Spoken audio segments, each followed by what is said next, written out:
Şimdi bir şey merak ediyorum. Size bu netlikte hiç sorulmadı bu belki. Ee, Cem Uzan Genç Parti Başkanı olmasaydı, hiçbir partisi olmasaydı, hatta sizinle iyi ilişkileri olsaydı, görüşme yapsaydı, bunlar olur muydu yine? Bir insanın hayatını değiştiren şey bazen aldığı kararlar değildir. Bazen yalnızca girmemesi gereken bir kapıdan içeri adım atmasıdır. Cem Uzan siyaset sahnesine çıkmasaydı ne olurdu? Genç Parti kurulmasaydı, miting meydanlarında iktidara meydan okumasaydı, bugün hala Türkiye'nin en güçlü iş insanlarından biri olarak mı anılırdı? Yoksa siyaset olmasa bile kurduğu düzen bir gün mutlaka çöker miydi? Çünkü karşımızda sıradan bir zenginlik hikayesi yok.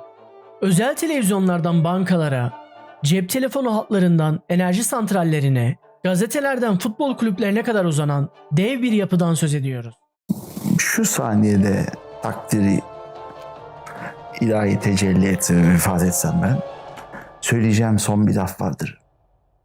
Ey yüce yaradan, bana fantastik bir hayat yaşattın. Bir dönem milyonların tanıdığı bu aile birkaç yıl içinde şirketlerini kaybetti. Cem Uzan ise Türkiye'den ayrıldı ve Fransa'da yeni bir hayat kurdu. Kimilerine göre bu hesap vermekten kaçan bir iş insanının hikayesiydi. Kimilerine göre ise siyasete meydan okuduğu için bütün gücü elinden alınan bir adamın öyküsüydü. Peki gerçek hangisiydi? Belki de cevap bu iki anlatının tam ortasında duruyordu. Cem Uzan'ın hikayesi onunla başlamadı. Bu servetin ilk taşlarını döşeyen isim babası Kemal Uzan'dı. Kemal Uzan 1935 yılında anlatılanlara göre iş hayatına tren yolcularına sakız satarak başladı. Yani aile bugün hatırladığımız o büyük şirketlerle doğmadı. Önce küçük ticaret vardı. Sonra bağlantılar, ardından ihaleler. 1956 yılında ise Yapı Ticaret adlı inşaat şirketini kurdu. Şirket kısa sürede kamu projelerinde görünmeye başladı. O yıllarda devletle iş yapabilmek yalnızca iyi bir müteahhit olmayı değil, doğru çevreleri tanımayı da gerektiriyordu. Kemal Uzan'ın siyasi çevrelerle kurduğu ilişkiler şirketin önünü açtı.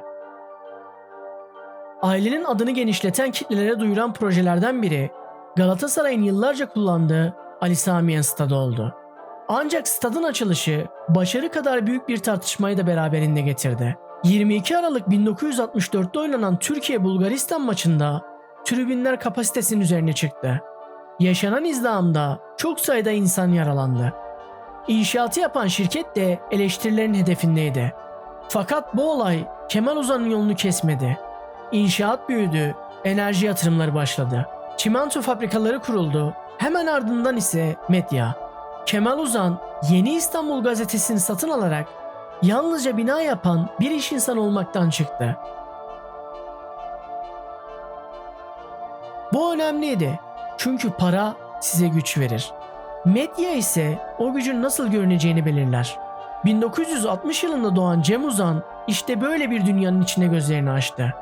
İyi okullarda eğitim gördü. Üniversite için Amerika Birleşik Devletleri'ne gitti. Daha sonra İstanbul'a döndü.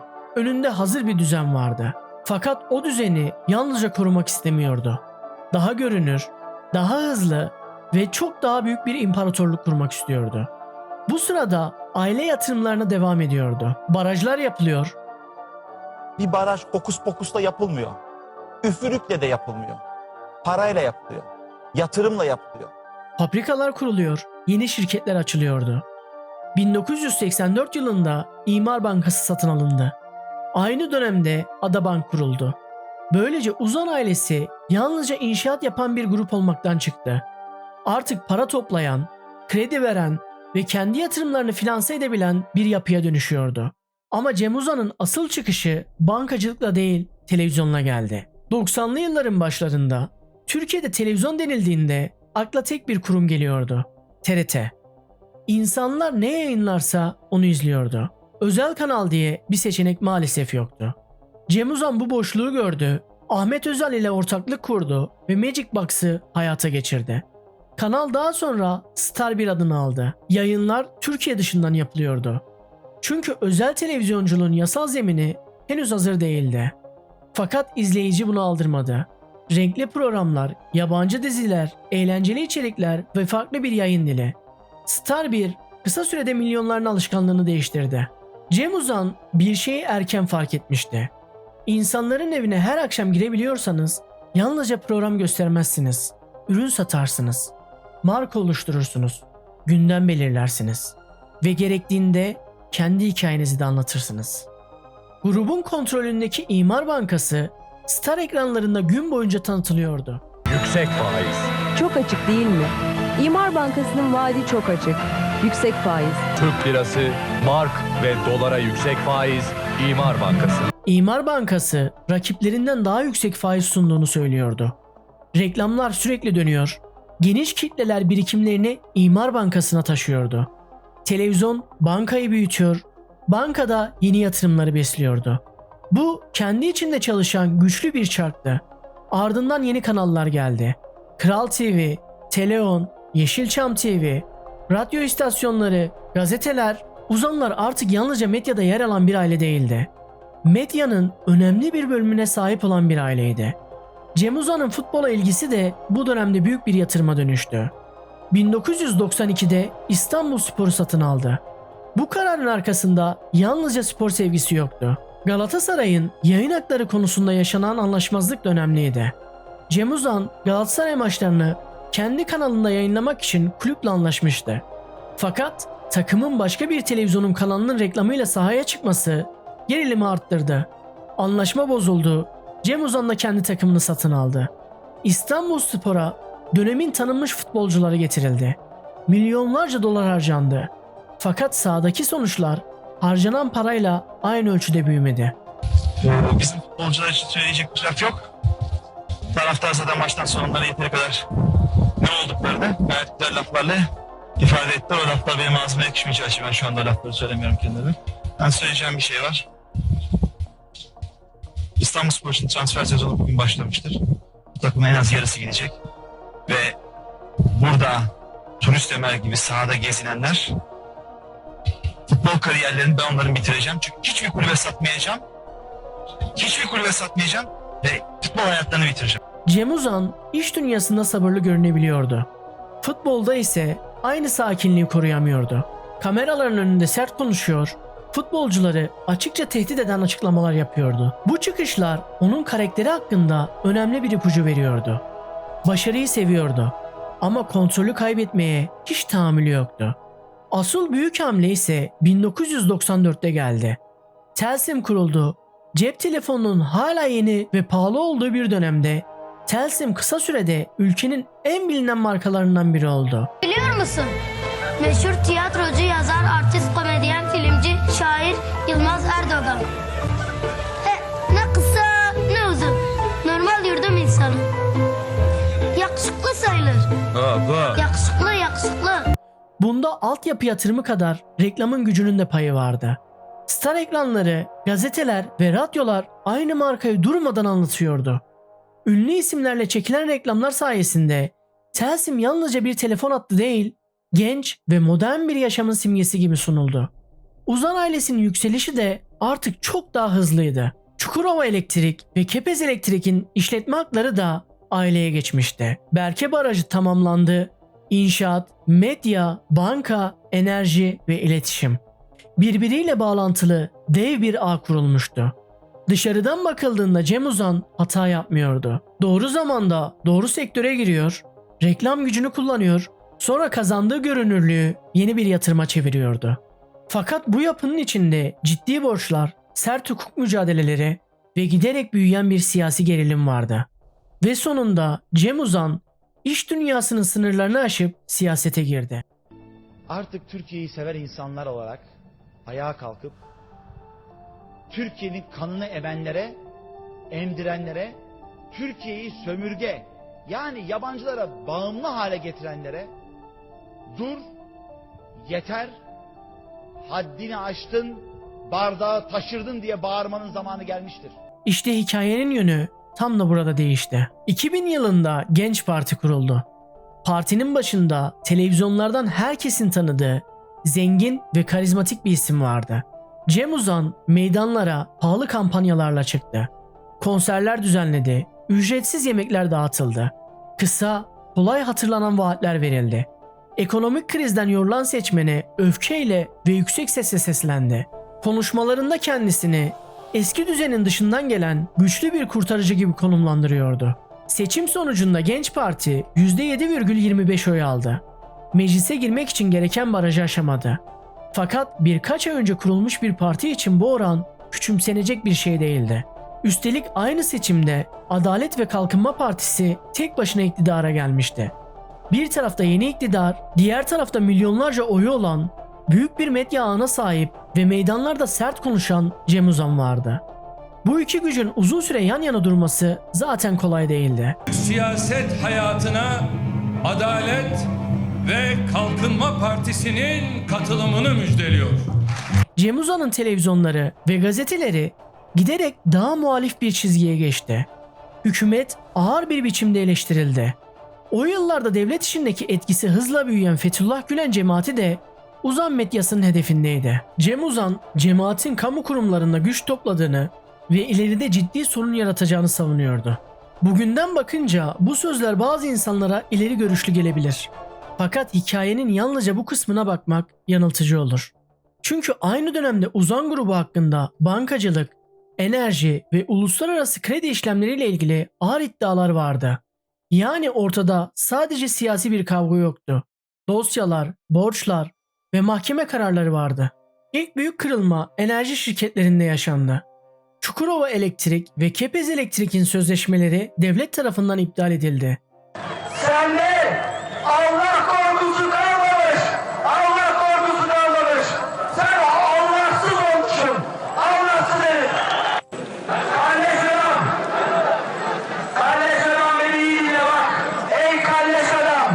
Sana tapulu malım olan Çeyaş ve Kepez'i yedirirsem bana da adam demesinler. Taraflar yıllardır üretim, dağıtım, yatırım yükümlülüklerini ve imtiyaz hakları konusunda anlaşmazlık yaşıyordu. Uzanlar bunun siyasi bir operasyon olduğunu savundu. Devlet ise şirketlerin sözleşme şartlarına uymadığını ve kamu zararına yol açtığını ileri sürdü. Tesislere el konuldu, ardından İmar Bankası dosyası patladı. Bankacılık Düzenleme ve Denetleme Kurumu bankanın faaliyet iznini kaldırdı. Yapılan incelemelerde kayıt dışı mevduat toplandığı, bazı hesapların resmi sistemlerde görünmediği ve izinsiz devlet tahvili satıldığı iddia edildi. Bu ifadeler teknik görünebilir ama sonuç çok basitti. İnsanlar bankaya para yatırmıştı, sonra o paranın bir bölümünün kayıtlarda olmadığı ortaya çıktı. Şubelerin önünde uzun kuyruklar oluştu. Tasarruf sahipleri neye uğradığını anlamadı. Binlerce kişi yıllarca biriktirdiği paraya ulaşmaya çalışıyordu. Devlet daha sonra mudiler ödeme yaptı. Fakat bu yük sonuçta yine toplumun sırtına binmişti. Sayın seyirciler, İmar Bankası'nda offshore hesabı olanlar için bugün de ödeme günüydü. Birçok kişi geçen hafta olduğu gibi sabah saatlerinden başlayarak parasını aldı. Ama BDDK'nın verdiği söze güvenenler için bekleyiş sürüyor ve günler geçtikçe öfke büyüyor. Cem Uzan'a göre bankaya el konulmasının asıl nedeni siyasetti. Resmi kurumlara göre ortada çok büyük bir bankacılık usulsüzlüğü vardı. Aynı olay iki tamamen farklı hikaye halinde anlatılıyordu. Ve herkes kendi inandığı kısmı dinliyordu. Sonra medya şirketleri sıraya girdi. Star Televizyonu, gazeteler, radyolar, grubun birçok varlığı, tasarruf mevduatı, sigorta fonu tarafından devralındı. Fakat en büyük dosyalardan biri Telsim'di. Telsim büyürken Motorola ve Nokia'dan yüksek miktarda finansman sağlanmıştı.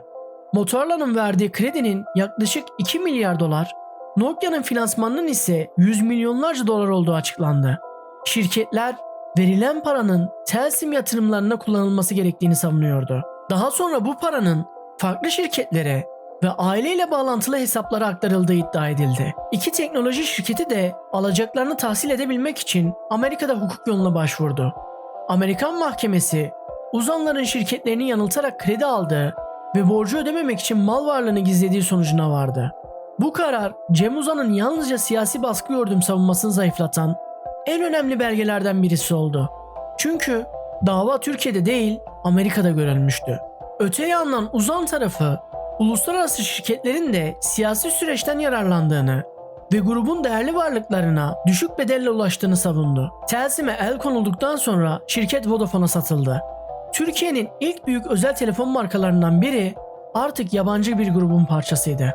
Cem Uzan bunu yıllarca milli servetin elden çıkarılması olarak anlattı. Satmadığı Telsim şirketi 4,5 milyar dolara satıldı.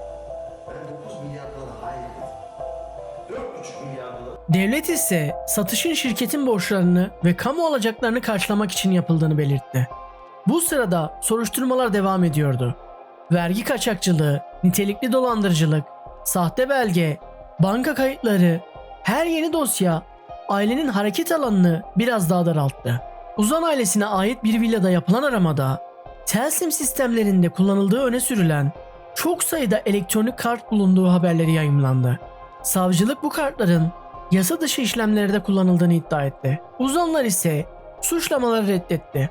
Artık mesele yalnızca şirketlerin kaybedilmesi değildi. Cem Uzan için hapis ihtimali de giderek gerçek hale geliyordu.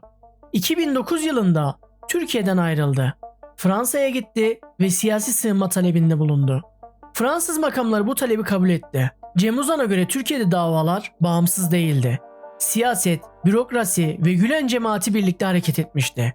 Ailesinin şirketleri bu düzen tarafından alınmış, serveti dağıtılmış ve kendisi ülkesinden çıkmaya zorlanmıştı. 15 Temmuz darbe girişiminden sonra tablo değişti. Gülen yapılanmasıyla bağlantılı oldukları gerekçesiyle bazı hakim ve savcılar tutuklandı. Bu gelişme Cem Uzan'ın savunmasını yeniden gündeme taşıdı. Çünkü Uzan dosyalarında görev alan bazı hukukçular hakkında da benzer soruşturmalar açılmıştı. Bu durum önemli bir soru doğurdu. Bir davada görev alan bazı kişilerin sonradan suçlanması o davadaki bütün belgeleri geçersiz kılar mı? Ama o sürecin ne kadar adil yürütüldüğünün yeniden sorgulanmasına yol açar. Cem Uzan'ın hikayesini karmaşık yapan da tam olarak bu. Bir tarafta banka kayıtları, borçlar ve yabancı mahkeme kararları var. Diğer tarafta siyasi gerilim, tartışmalı yargı süreçleri ve sonradan suçlanan kamu görevlileri. Yani bu dosya tek cümleyle açıklanabilecek kadar temiz değil. Fransa'ya yerleştikten sonra Cem Uzan, Türkiye'ye karşı uluslararası hukuk yollarına başvurdu. Çukurova Elektrik ile Kepez Elektrik hisselerine ilişkin işlemler için Anayasa Mahkemesi'ne başvurdu. Paris'teki evinde bulunan bazı şirket belgeleri ve hisselerin alınma şekli de ayrı bir davanın konusu oldu. Mahkeme, yapılan işlemlerin bazı yönlerinde hak ihlali bulunduğuna karar verdi. Bu karar Cem Uzan'ın bütün suçlamalardan aklandığı anlamına gelmiyordu. Fakat Türkiye'nin yürüttüğü bazı işlemlerin de hukuka uygun bulunmadığını gösteriyordu. Aradan yıllar geçti, şirketler el değiştirdi, bankalar kapandı, televizyon kanallarının isimleri değişti. Fakat Cem Uzan siyasetten tamamen kopmadı. Türkiye'deki gelişmeler hakkında açıklamalar yaptı. Seçim dönemlerinde yeniden aday olacağını duyurdu. 2023 seçimleri öncesinde Cumhurbaşkanı adayı olmak istediğini açıkladı.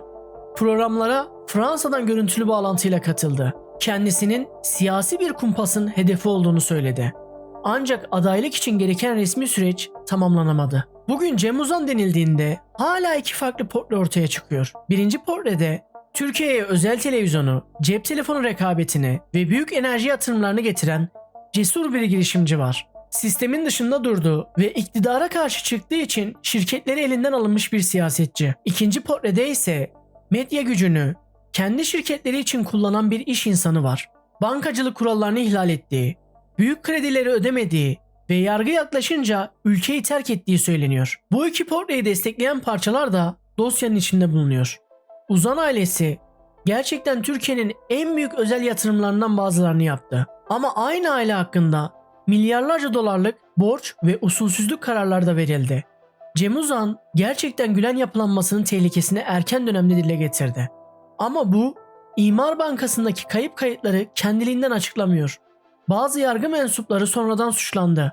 Ama Amerika'daki mahkeme kararlarını da onlar vermedi. Şirketlere el koyma sürecinde tartışmalı uygulamalar yaşandı. Ama binlerce kişinin parasının neden kayıtlarda görünmediği sorusu da ortadan kalkmadı. Belki Cem Uzan'ın hikayesi bu yüzden hala ilgi çekiyor. Çünkü burada tamamen masum bir kahraman bulmak da zor. Bütün yaşananları yalnızca açgözlü bir iş insanıyla açıklamakta. Bir imparatorluk kuruldu, medya gücüyle büyüdü, siyasete girdi devletle savaştı ve o imparatorluğun başındaki adam ülkesinden binlerce kilometre uzakta yaşamaya başladı. Şimdi baştaki soruya geri dönelim. Cem Uzan Genç Parti'yi kurmasaydı bütün bunlar yine yaşanır mıydı? Belki şirketlerine yönelik süreç daha yavaş ilerlerdi. Belki iktidarla uzlaşır ve gücünü uzun yıllar korurdu. Ama bankacılık dosyaları, uluslararası borçlar ve mahkeme kararları yine orada duracaktı. Diğer ihtimal ise daha karanlık. Belki de siyaset zaten hazırlanmakta olan büyük bir hesaplaşmayı yalnızca hızlandırdı. Cem Uzan'ın yaptığı en büyük hata iktidara meydan okumak mıydı yoksa kendisini dokunulmaz sanmak mı? Kararı siz verin. Bu devirde ses